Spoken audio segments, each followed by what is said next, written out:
All right, welcome to edition 3 of I'd Like to Speak to the Manager. The manager, of course, Pat Murphy, the reigning National League Manager of the Year. And if you don't mind me saying, probably inside track on this one. I get bristle with that. I hate that. All right, let's start with this one. Stephanie from New Berlin with a good question here to lead off. What is something that fans don't see that defines the character or identity of this Brewers team? Well, I mean, there's a lot. I mean, the work that goes on day to day, the conversations, the camaraderie, the banter back and forth, but the work, the routines, the prep that goes on day to day. When you play a 6-month season and you're trying to keep your body, everybody just assumes that, you know, their body's fine because they didn't have an injury on the field. But there's so many things that happen, the wear and tear or whatever. So they don't see behind the scenes the preparation, these guys, and the mental stuff they go through. Yeah. Did that answer the question? It certainly did. The camaraderie, I think, is important too, right? I mean, everyone's talking about a trade. Bring someone in, bring someone in. Well, who do you give up? I mean, one of my worst days of the year last night, you know, designating Eric Haas. I mean, awful. I wanted to talk to you about that. As I walked through the clubhouse, they're cleaning out his locker. Yeah, a friend. Our kids play together, and he's done a great job for us. So, yeah, it hurts. How do you say goodbye? You don't. I think you just heartfelt conversation, and we've had that. So. Okay. And a genuine, honest conversation, as you say. No doubt. The necessary conversations. Tim from Sheboygan asks, you're great at developing players, but once their value goes up, when they get to a certain level and the team sometimes can't afford them, is that frustrating to you as a manager? It's understood when you take the job here at a small market without a huge budget, you're going to lose players. But you're so happy for them when Willie Adames goes out and signs for that kind of money. You're just really truly happy for him. You know the ramifications competitively what it means, but you know this is about people, and you then you see it when Josh Hader gets that big contract, or Devin Williams gets to go to New York now and he'll get a big contract. I mean, those are things that, for me, it's exciting to see. You know what I mean? Exciting when the players get too good and have to go to a big market team. So you wish them well, and you say thanks for what you put in here. Yeah, no Godspeed. question. No question. Yeah. You got emotional talking about Perk the other day. He's really talking about doing the work, things we don't see that Stephanie asked about, things we don't see. He's really put in the work. And to come back from injury. And so, is that one of the reasons you were so happy for him? One of the reasons. Yeah. There's a lot behind that story, and we'll just leave it at that right now. But I wish I could expand and all that. But just let you know, like, he's a special dude, man. Special. Great. We talked about your humor last time and how you use it, which prompted this question from Chase. Who's your favorite player to talk to? And by that, who's the funniest person in the dugout? Who makes you laugh? Oh, that's good. That's a great question. That's a great question.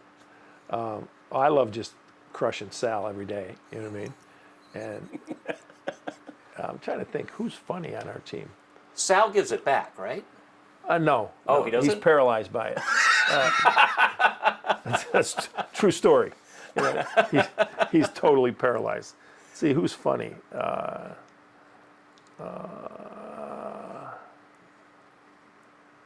Haas was fairly funny. I'm looking at position players, and I can't help you there. Ortiz, Vaughn is dry, funny. That surprises me. Yeah, he's kind of funny. McGill is hilarious. Well, he's Canadian. Uribe. It's funny? Uribe's funny. Yeah.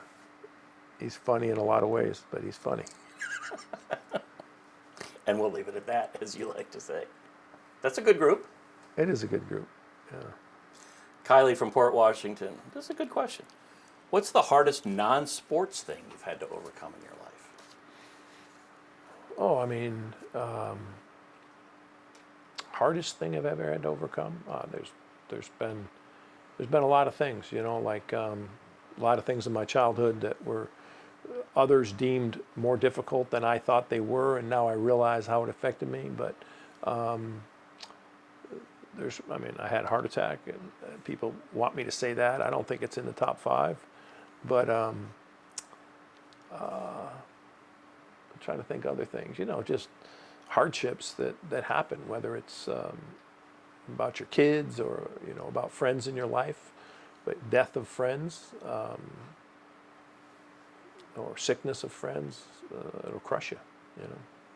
How does that help you with your perspective as a manager, especially of young guys? Yeah, it's again, I say this like it's easy, but things have come a little bit easier as you get older. But it's just all part of growing up and going through life with experience and gaining that thing we all want. We all want wisdom, and when you gain just bits and pieces of it, you're like, aha, But so all that hardship and all that, grief or things that aren't fair, there's a silver lining in all of it. There really is. Before the game, was it yesterday or the day before? No, the day before, Sunday. Before the game, I got the opportunity. I've had a little bit of a relationship with a kid that's had a brain injury, just a freak accident, brain injury. And he came to the stadium in his wheelchair, and he's able to stand up right now, and to see his family and know the struggle they've been through. Like, it just puts it all in perspective, and you're like, wow, could I endure that, And is there a silver lining? You don't think there is, but somehow there's silver linings in all of the hardship. That's got to be just a great benefit of this job and this title that you have. Oh, yeah. I once asked Uke, do you know what you mean to people? And he said, of course I do. And so, do you know what you mean to people? Do you know what that moment meant to him and his family? Yeah, I don't think of myself as I know what it meant to me, Yeah. but I'm not at that point where I think of myself as that I mean a lot to anybody. I'm just hoping that maybe the title or whatever allows them to listen more, and maybe I have a nugget, or maybe I have something, or maybe I just show the energy and the love that impacts you a little bit, and I think that's all I can hope for. Love it. We'll go light after heavy here. Kurt from Menominee Falls. Murph, do you think the light blue uniforms have a slimming effect on your figure? On my figure? Yeah. Next question. Nicola, where do you stand on ketchup on hot dog debate? It seems to be a hot issue right now. I'm not I think I'd go mustard. Yeah. Okay. Yeah, I don't. Does ketchup belong on a hot dog? Yeah, I say put on your hot dog what you want to put on your hot dog. Exactly. This whole thing is silly. exactly. I don't know what this thing is, but for all of my life, if I'd still eat it if there was ketchup on it. Absolutely. Rob from Racine. Your kids are very well behaved. How do you bribe them to get them to be so well behaved on your post-game press conferences? Is there a bribe there? There really isn't, and I've never even talked to them about it. I think they're just bored. You know what I mean? They're like, Dad. But I'll tell you, if they don't do it, like I didn't let them do it last night because they were with Haas's kids, and I didn't want that question to come up in front of the kids, so I didn't let my kids do it either. That's why I didn't let my kids come on after, even though it was a big win and whatever else. I didn't. You didn't want think- them to be in that position. Yeah, I didn't want the Haas's kids to be in that position, or my kids to hear it that way either. So I didn't bring them on last night. But I mean, tell them to text me, and I'll let them spend a little time with my kids, and they'll see how well behaved they are. He can babysit if he wants. Another Stephanie, this one from Greenfield. Household debate. Thank God I can ask this. What is Murph snacking on in the dugout? I think it's a Werther's. My husband insists it's sunflower seeds. Please settle this domestic argument. Yeah, it's not. It's not either. There we go. It's these little mints. Oh, lifesavers. Yeah, Wintergreen. yeah. There we go. Yeah. Stephanie gets her answer. Brian from Waukesha. This is when I talk about leadership. People are really fascinated by this. What 3 books have been the greatest influence on your approach and communication? Can you recommend to viewers Yeah. who like your style? Yeah, I mean, I don't know that they're books that I've read. I've read a lot, and I'm not an avid reader by any stretch, but through my lifetime, maybe just because I'm so old, but I've read many things and been recommended many things, but I think it's people. You know what I mean? We've talked about Harvey Dorfman, and Dorfman's written some books, some baseball books, and some life books, but Dorfman's been a huge influence in my life, and some of my great friends have just, you know, a guy named Mac Newton who's now passed away, a guy named Bob Welch who's passed away, and just reading how others, reading about Kobe Bryant and how he lived his life and what that Mamba mentality meant. You know, there's some real depth in those things. You know, it's not for marketing. You know, it's you know, when my kids pray at night, they say, it might be hard, but you got to do it. I know I say this stuff, but you got to live it. You know, and that's part of their prayer every night. You know, like, you can talk a big game, no retreat, no surrender, but you got to live it. And I think reminding ourselves over and over is a way to do that. Final question, because that was our timer. No, you guys can go as long as you want to go. What's your relationship, and this is Ted, not me, Ted, but Ted from Lake Geneva. What's your relationship like with Craig Counsell since he left the Cubs and you're now, quote unquote, rivals? Yeah, I mean, we're still great friends. I think I even respect him more than I always have. I love his family, Michelle and the kids. I love them all. I follow them. We talk. People don't want to hear it, but Craig and I are still very close. We don't exchange that much. We don't talk baseball that much. We'll do some general stuff, but mostly it's family and how you doing, how's everything, and how's Rowan, you know, how's Brady, you know, like stuff like that. So, You weren't at breakfast in Whitefish Bay, for example, today, No, but no. you're going to talk. but I would have. I mean, Michelle and I texted this morning with each other about someone coming to the game, and you know, we'll be friends for life. It's borderline family. Yeah. We'll wrap up with this, James from Racine.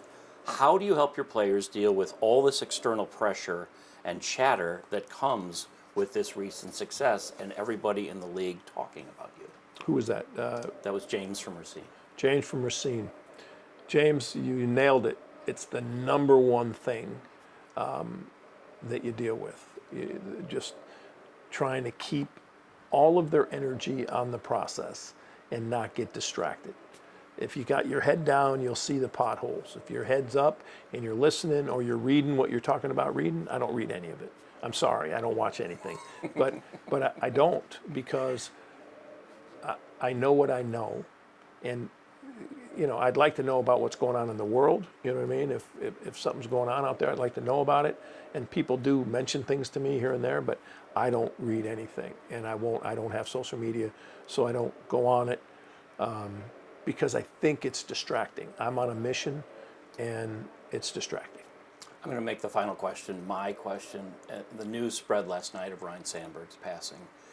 Did your paths cross at some point, your memories of him as a ball player and a fellow manager for a little stint? Yeah, we did. He actually lived down the street from me in Ahwatukee, Arizona, when I lived there. Just a really nice man, you know, and caring. You know, he wasn't gregarious or his personality wasn't such that he wanted to talk to you or whatever. But we had some really good conversations. We actually recruited his stepson a little bit and his son when I was in college, and got to know him a little bit then, and then plus again. Live close by, so we'd see each other in passing. Yeah, I'm saddened by it. He was a great player. Did you hear during the game? Because during the broadcast, the guys mentioned it. When did you find out? After? I found out after the game. Okay. Yeah. Gotcha. Well, those are your questions for now. I got a stack to go, but we are on a time limit. You got to get ready for a game. He's not watching, but we're glad you're watching. I'd like to speak to the manager. Keep the questions coming. We'll have one more session with him next month. Until then, Pat Murphy, Skipper, thanks for your time as always. Thanks, Ted. Appreciate I appreciate it. Cheers. Always appreciate it. Thank you.